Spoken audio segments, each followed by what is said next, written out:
Welcome back to YouTube channel.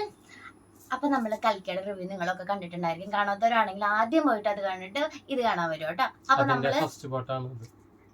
അപ്പൊ നമ്മള് ഉള്ളൊഴുക്ക് സിനിമയുടെ ട്രെയിലർ റിവ്യൂ കാണാൻ നമ്മുടെ ഉർവശി പിന്നെ പാർവതി ഞാൻ ഉർവശി ഉള്ളതാണ് എനിക്ക് ഇത് കാണാൻ ഒരു താല്പര്യം. കാരണം എനിക്ക് ഏറ്റവും എന്റെ ഫേവറേറ്റ് ആക്ട്രസ് ആണ് ഉർവശി.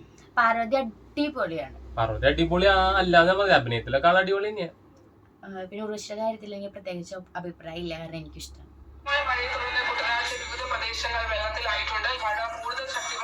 വെള്ളപ്പൊക്കാണ്. വെള്ളപ്പൊക്കല്ല, മഴ പെയ്തിട്ട് വെള്ളം കയറിയിരിക്കുന്നു. അതിനാണ് വെള്ളപ്പൊക്കം എന്ന് പറയാം.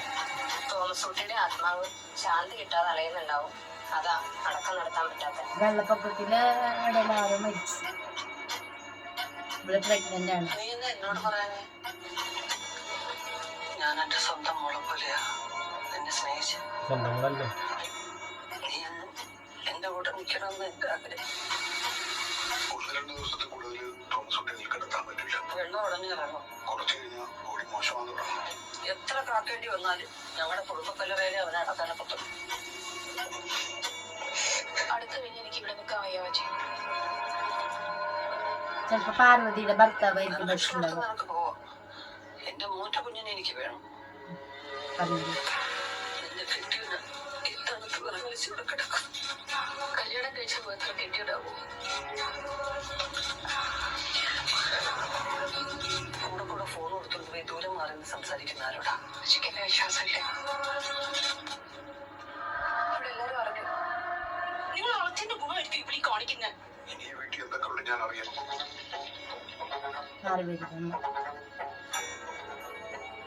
നീ എന്നോടും എന്റെ മോനോടും ചെയ്തതിനെക്കാട്ടും വലുതല്ല ഇതൊന്നും. നിങ്ങളുടെ മോനെ കർഷിക്കുന്നുണ്ട്. എനിക്ക് എങ്ങനെ അതിന്റെ കൂട്ടേക്കാൻ പറ്റി? എനിക്ക് ഇനിയും കുറെ കാര്യങ്ങൾ പറയാനുണ്ട്. എനിക്കാവൂന്ന് ഞാൻ കരുതിയില്ല.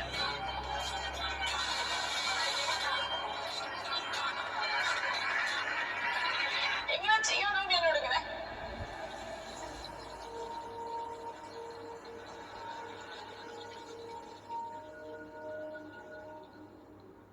June 21 cinema.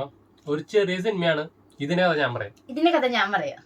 നേരത്തെ കഥ നീ പറഞ്ഞില്ലേ? ഇതിന്റെ കഥ ഞാൻ പറയാം. വേണ്ട, ഫസ്റ്റ് ഞാൻ പറയാം. നീ കൂപ്പിടിക്കരുതാ. അതെനിക്കറിയില്ല. ഉള്ളൊഴുക്ക് എന്ന് പറഞ്ഞ ഒരു കുഞ്ഞൊരു പടം. അതിലെനിക്ക് ഏറ്റവും ഇത് കാണാൻ ഇപ്പൊ താല്പര്യം തോന്നിയത് മറ്റേ കറിയൻ സൈനൈഡിന്റെ മേക്കേഴ്സ് ആണ് ഈ പടം. മറ്റേ ജൂളുടെ കേസ് ഉണ്ടായിരുന്നു, നമ്മൾ കണ്ടില്ല, ഒരു ഷോർട്ട് ഫിലിം.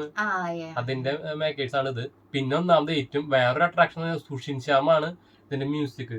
സുഷിൻ ശ്യാം ഇതേപോലത്തെ ഒരു കുഞ്ഞു പടത്തിന് മ്യൂസിക് കൊടുക്കണമെങ്കിൽ ഇതിനുണ്ടാവായിരിക്കാം. അപ്പോൾ ഇതിന്റെ സംഭവം സിമ്പിൾ ആയിട്ടൊരു സ്റ്റോറിയും ഒരുപാട് നോണകളുടെ ഒരു സ്റ്റോറിയാണെന്ന് തോന്നണേ. വെള്ളപ്പൊക്കത്തിന്റെ ഇടയിൽ പാർവതിയുടെ ഭർത്താവ് മരിക്കുന്നു. അപ്പൊ അടക്കാൻ പറ്റുന്നില്ല, വെള്ളം ഒഴിയണില്ല. അപ്പൊ അവർക്ക് അവരുടെ കല്ലറലിനെ അടക്കം വേണം. പാർവതി അമ്മായിമ്മയിട്ട് ഉർവശി. അപ്പൊ അത് അടക്കണതിനെ സംബന്ധിച്ച് കുറച്ച് സംഭവങ്ങൾ വരുന്നു. അതിന്റെ ഇടയിൽ ഇവൾക്ക് വേറൊരു അഫയർ ഉണ്ടാവും. അല്ലെങ്കിൽ ഈ ഹസ്ബൻഡ് ഇവളുടെ, അതായത് ഉർവശിയുടെ മോനും ഇവർ തമ്മിലുള്ള ദാമ്പത്യ ജീവിതത്തിൽ എന്തെങ്കിലുമൊക്കെ സീക്രറ്റ്സ് എന്തെങ്കിലും കുഴപ്പങ്ങളൊക്കെ ഉണ്ടാവും. അത് ആ സമയത്ത് ഒന്ന് റിവീൽ ആവും. അതിന്റെ ഇടയിൽ ഇവളുടെ കുറച്ച് സംഭവം റിവീൽ ആവും. അതിന്റെ ഇടയിൽ കുറെ നോണങ്ങൾ ഇവർ പറഞ്ഞിട്ടുണ്ട്. അതാണ് പടത്തിന്റെ കഥ. ഇനി ഞാൻ കുറച്ച് വേറെ എനിക്ക് കൂടി തോന്നുന്നത്, അതായത് ഈ കുട്ടി ഇവള് പ്രഗ്നന്റ് ആണെന്ന് ഇതിൽ കാണിക്കുന്നുണ്ട് ട്രെയിലറിൽ. ഈ കുട്ടി ചിലപ്പോൾ ഇവന്റെ കുട്ടി ആയിരിക്കില്ല.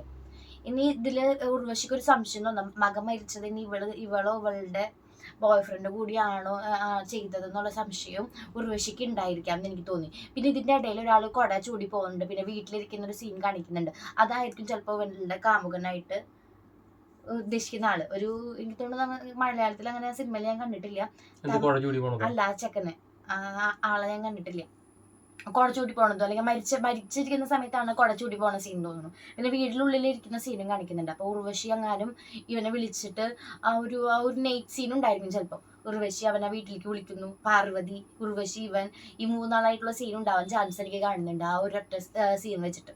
പിന്നെ ഇവൻ അങ്ങനെ താഴത്തേക്ക് നോക്കിയിട്ടാണ് ഇരിക്കുന്നത്. അപ്പൊ അവിടെ ആ ഒരു എന്തെങ്കിലും ഒരു സീനും കാര്യങ്ങളൊക്കെ ഉണ്ടായിരിക്കും. ചിലപ്പോൾ കുട്ടി ഇവന്റെ ആവില്ല, കല്യാണം കഴിച്ച ആളുടെ ആവില്ല.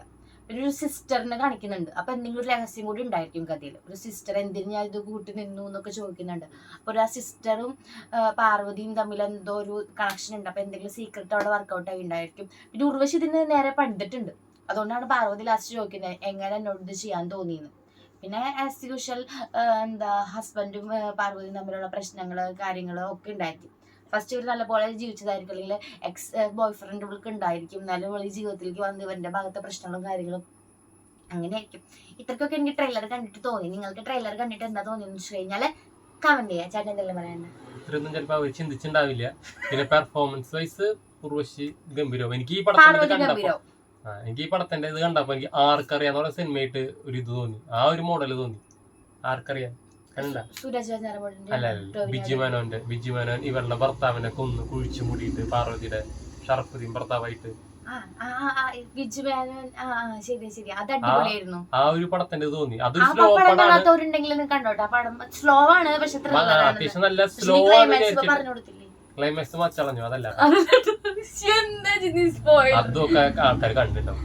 അത് പക്ഷെ സ്ലോ പടമാണ്. നമുക്ക് ഫസ്റ്റ് കണ്ടിരിക്കുമ്പോ ഇതെന്ത് നീങ്ങാത്ത തോന്നും. കുറച്ച് കഴിയുമ്പോ ആ ഒരു മോഡൽ തന്നെയാ പോണേ, പക്ഷെ അത്യാവശ്യം കുഴപ്പമില്ല, പെർഫോമൻസ് ഒന്നും കുഴപ്പമില്ല. അവിടെ ആ ഒരു സെയിം മോഡലിനാണ് എനിക്ക് ഈ പടത്തിന്റെ ട്രെയിലർ കണ്ടപ്പോൾ തോന്നിയത്. തിയേറ്റർ റിലീസ് തന്നെ ആയിരിക്കും, OTT ആവില്ല. ജൂൺ 21 പറഞ്ഞിട്ടുണ്ടായിരുന്നത്. പക്ഷെ നല്ലൊരു പടാവട്ടെ എന്ന് പ്രതീക്ഷിക്കുന്നു. നിങ്ങളുടെ അഭിപ്രായം കമന്റ് ചെയ്തോളൂ.